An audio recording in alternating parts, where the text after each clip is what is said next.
Good afternoon, everybody. Welcome back to the Carpedia Show. Got a report out of Automobile Magazine on the upcoming Corvette Z06. I don't know if you guys have been paying attention to Cadillac, but they've been developing their own in-house V8 engine. It's a dual overhead cam, twin turbo. It's a hot V, so the turbo sit inside the block in between both sets of cams. And the Corvette is reportedly going to get that engine. So I know the base model has, the familiar cam and block, small block Chevy. But this engine right here was exclusively supposed to be a Cadillac only engine. I know the CEO at the time was trying to say not to, bring that engine to any other brands in GM portfolio. But what's interesting about this engine is it's reported to make almost 800 horsepower. That's a lot of power. But when you think about it, the Corvette will be able to put the power down now. It's mid-engine. So of course, they're going to retune the magnetic shocks and put wider tires on there, bigger brakes, the Z06 treatment they always do. But another interesting thing about it is they were saying that it was going to ditch the 7-speed dual clutch and actually come with a 10-speed dual clutch transmission from the same supplier. Like I said, these are rumors, insider tip, so don't hold this information as that's exactly what the new Corvette's going to get. But as far as the engine, I've heard plenty of rumors about this, that it's no longer a Cadillac exclusive. It won't hit other vehicles in GM portfolio, but the Corvette is kind of a sub-brand at this point, the Corvette name, especially since it's gone mid-engine, more high-end. It's being sold internationally, both left and right-hand drive. So this is really interesting, for it to get this engine. Like I said, the CEO at the time of Cadillac said, no, this engine is a Cadillac only thing. No, you can't have it.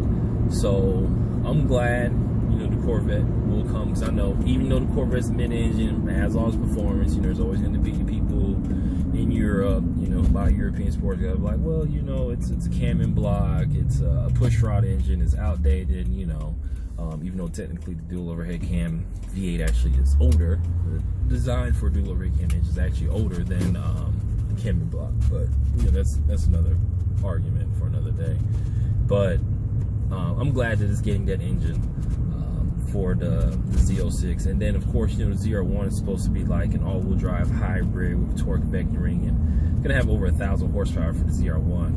But with that hot V twin turbo V8, 800 horsepower, between 700 and 750 pound-feet of torque, and a 10-speed dual clutch, this is gonna be an extremely fast car. I mean, you see the 0-60 times of the ZR1 and they can't put the power down. So just imagine mid-engine chassis being able to put the power down. Like I said, since it's mid-engine, the sky's the limit of how wide they can put those back tires, for the vehicle.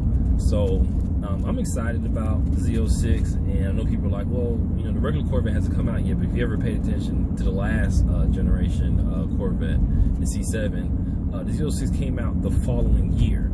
So we got the base model C7 Corvette, and then right after that, not even 12-13 months later, the Z06 model with 650 horsepower debuted. So I'm excited about this. I know a lot of people are disappointed that they still don't make the LS7, the 7-liter big block V8. But like I said, the engine, it doesn't meet emissions.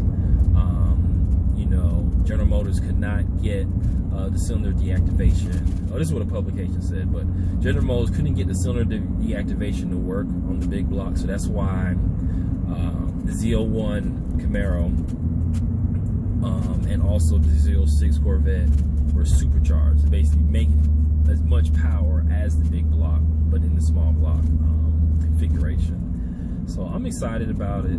I know a lot of you Corvette fans are. I'm a Corvette fan.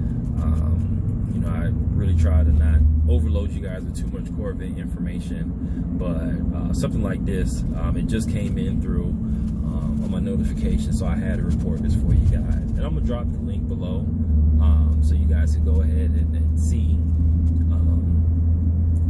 the detailed specs and stuff from the insider, what he went ahead and reported. So too much you guys think about that below. I appreciate your feedback. You guys commenting below, interacting with me. I appreciate you guys checking in. You enjoy the rest of your day. Have a good evening, and don't forget to check back tomorrow. I have even more news for you guys in the automotive industry. So this is me again, Carpediashow. I'm logging off. You guys enjoy the rest of your day, okay?